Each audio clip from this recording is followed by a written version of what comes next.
'Pushpa the rule' రిలీజ్‌కి రెడీగా ఉంది. సో, సరదాగా 'పుష్ప ది రేస్‌ని' రీక్యాప్ వేద్దామా? ఇగో అల్లుడు, నువ్వు మళ్ళీ సినిమాని ఎక్స్‌ప్లెయిన్ జేయాలేటి? మేమోసారి మూవీ జూస్తే సరిపోద్ది గదా! హ్మ్. నువ్వన్నది కరెక్టే మావా. పోనీ పార్ట్ 1లో ఉన్న కొన్ని ఇంపార్టెంట్ హిడెన్ డీటెయిల్స్‌ని చెప్తాను. 'పుష్ప' ఫేస్ చేయబోయే ప్రాబ్లమ్స్ కోసం కూడా క్లియర్‌గా చెప్తాను. జాగ్రత్తగా వినండి. Mark my words. వీడియో ఇంట్రెస్టింగ్‌గానే ఉంటది. మిస్ అవ్వకుండా లాస్ట్ వరకు చూసేయండి. ఈ వీడియోకి సరదాగా ఒక 3,000 లైక్స్ ఇస్తున్నాను. పూర్తి చేసేయండి. అంటే మీరిలా లైక్ చేసి సపోర్ట్ చేస్తేనే కదా కొత్త వీడియోస్ చేయడానికి మాకు కూడా కొంచెం మోటివేషన్ ఉంటుంది. కొత్త వాళ్ళు కొంచెం సబ్స్క్రైబ్ చేసుకొని పుణ్యం కట్టుకోండి. సరే ఇప్పటికే బాగా ఆలస్యం అయిపోయింది. వయసోలెట్ మామ. ఇంక మొదలు పెడదామా? Audio Jungle. హాయ్, హలో, నమస్తే and welcome to news 3 people. Number 1, 'Pushpa' character intelligence. 'Pushpa' ఒక కూలోడి కింద తన జర్నీని స్టార్ట్ చేశాడు. కూలోడే కదా అని చెప్పి తీసి పడేయకండి. చాలా ఇంటెలిజెంట్. ఎర్ర చందనం కూలోడి కింద డే 1 వెళ్ళినప్పుడు బలంగా ఉన్న ఆ వేర్లని గమనిస్తాడు. ఎప్పుడైతే పోలీసులొస్తున్నారు అని తెలుస్తుందో, ఆ వేర్లు ఉపయోగించి వాటిని పైన దాచిపెడతాడు 'పుష్ప'. అంతేకాకుండా తర్వాత లారీలో లోడ్ కూడా పోలీసులకి దొరకకుండా నీటిలో దాచిపెడతాడు. తర్వాత పోలీసులు 'పుష్పని' కొట్టి "లోడెక్కడ" అని చెప్పి అడిగితే "నీళ్ళు, నీళ్ళు" అని అంటాడు.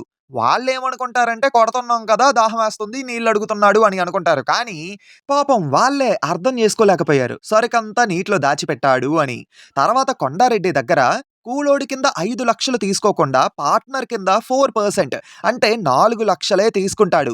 ఎందుకంటే కూలోడి కింద 5,00,000 తీసుకున్నా సరే తక్కువగానే చూస్తారు. అదే పార్ట్నర్ కింద 4% తీసుకుంటే మాత్రం ఈక్వల్ ఇంపార్టెన్స్ ఉంటుంది. తక్కువగా చూడరు అని.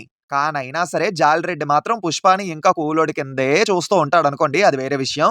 ఇంకా మూవీలో మనకి చూపించిన దాని ప్రకారం ఈ మూవీ 1998 టైమ్ లైన్‌లో అలా జరుగుతుంది.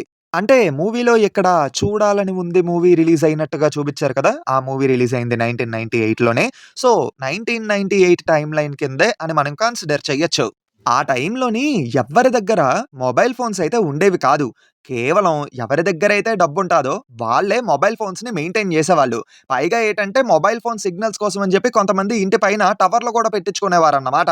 సో, అందుకే మనం జూసుకుంటే మంగళం సీను దగ్గర, కొండారెడ్డి దగ్గర మాత్రమే మొబైల్ ఫోన్స్‌ని నోటీస్ చెయ్యొచ్చు. అయితే 'పుష్ప' కొండారెడ్డికి పార్ట్నర్ అయ్యాక తను కావాలంటే మొబైల్ ఫోన్ కొనుక్కోవచ్చు. బట్ పేజర్‌ని యూజ్ చేస్తూ ఉంటాడు. ఎందుకంటే తను మోస్ట్‌లీ అప్పుడు ఫారెస్ట్‌లో ఉంటూ అన్నీ చూసుకుంటూ ఉండేవాడు. అప్పుడు మొబైల్‌ని యూజ్ చేసి సిగ్నల్స్ కోసం ఇబ్బంది పడడం కంటే, పేజర్ యూజ్ చేసి దాని ద్వారా మెసేజ్ వచ్చేలా చూసుకుంటే ఇంకా బెటర్. పైగా 'పుష్ప' కూడా కొద్ది వరకు చదువుకున్నవాడే. అందుకే మెసేజెస్‌ని కూడా అర్థం చేసుకోగలుగుతాడు.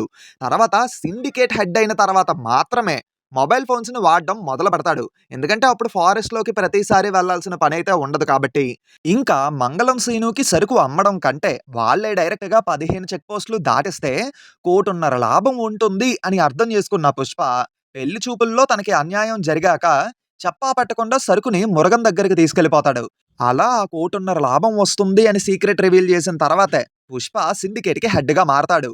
అంతేకాకుండా పాల క్యాన్‌లో నుంచి, అంబులెన్స్ నుంచి సీక్రెట్‌గా సరుకుని తరలించే పనులు ఇప్పుడు కొంచెం రెగ్యులర్ అయిపోయాయి. పోలీసులు కూడా చాలా సార్లు పట్టుకున్నారు.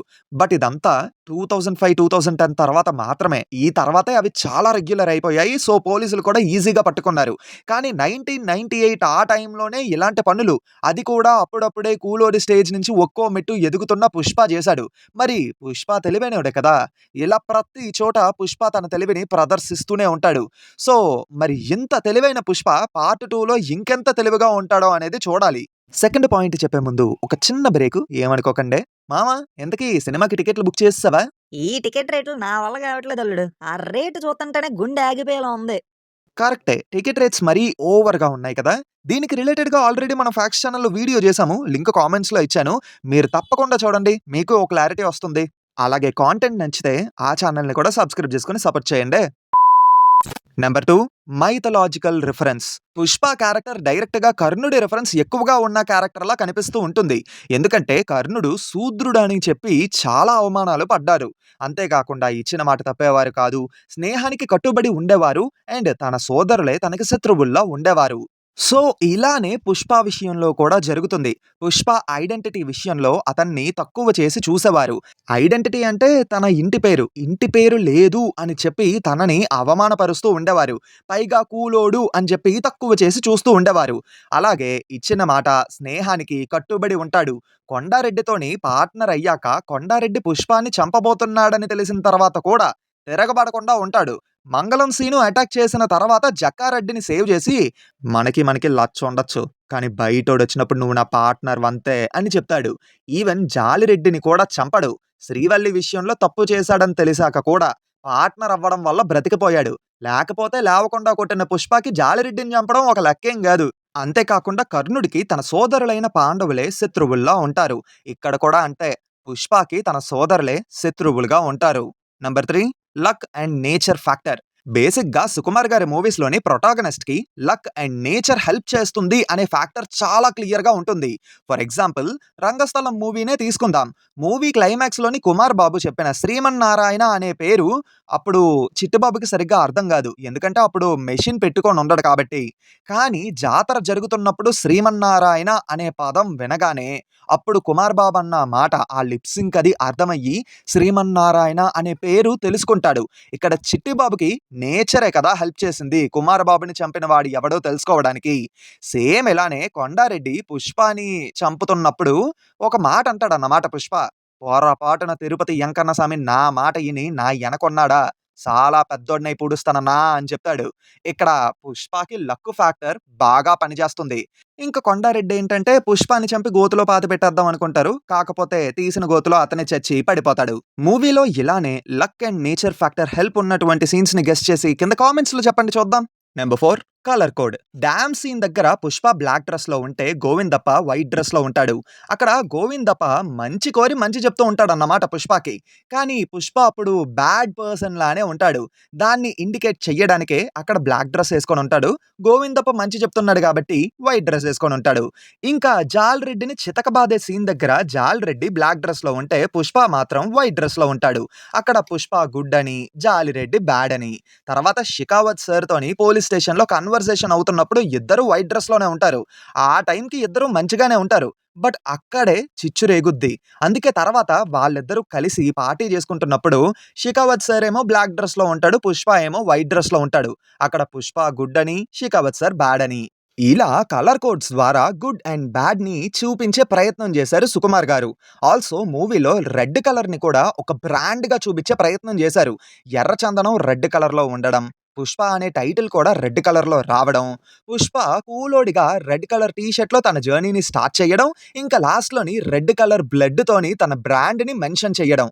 ఆల్సో ట్విట్టర్‌లో ఇది చూసాను. ఇది మీకు కొంచెం ఓవర్‌గా అనిపించొచ్చు రైటే.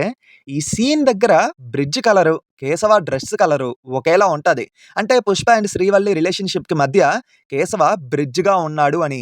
ఇంకా ఇప్పుడు పుష్పకి ఉన్న విలన్ల గురించి చూసుకుంటే మంగళం సీను, దాక్షాయిని, జాలిరెడ్డి, పుష్ప బ్రదర్సు వీళ్ళందరికంటే పెద్ద తలకాయ్ భన్వర్ సింగ్ షికావత్ సార్. ఇంకా వీళ్ళే కాకుండా పుష్ప 2లో ఇంకొంతమంది యాడ్ అవ్వబోతున్నారు. మరి వీళ్ళందరినీ ఎదుర్కొని పుష్ప ఎలా రూల్ చేస్తాడో అనేది చూడాలి. ఇది మాత్రమే కాకుండా ఐడెంటిటీ అదే ఇంటి పేరు విషయంలోని ఫ్యామిలీతో ఉండే కాన్‌ఫ్లిక్ట్‌ని ఎలా ఫేస్ చేస్తాడో అనేది కూడా చూడాలి. మరి పుష్ప తన రూల్ ఎలా చేస్తాడో చూడాలంటే మనం 5థ్ డిసెంబర్ వరకు వెయిట్ చేసి తీరాలి. పైగా 4థ్‌న ప్రీమియర్స్ ఉన్నాయన్నారు. ఆ టైంకి టికెట్ దొరికితే అదే మనకి హ్యాపీ. ఈ సినిమా రన్ టైము 3 గంటల 20 నిమిషాలని జెప్పారు. 3 గంటల 20 నిమిషాలు మనకి బోర్ కొట్టించకుండా సినిమా మొత్తం ఎంగేజింగ్‌గా చూపిస్తారని ఆశిస్తున్నాము. ఇంతకీ 'పుష్ప' రూల్ మీద మీకున్న ఎక్స్‌పెక్టేషన్స్ ఏంటి? కింద కామెంట్స్‌లో చెప్పండి. ఇంతవరకు ఈ వీడియో చూసారంటే ఎంతో కొంతైనా నచ్చే ఉంటది కదా! సో, తప్పకుండా లైక్ చేసి, షేర్ చేసి, సబ్స్క్రైబ్ చేసుకుంటారని కోరుకుంటున్నాం. మళ్ళీ కొత్త వీడియోతో మీ ముందుకు వస్తాము. Until then take care and bye by.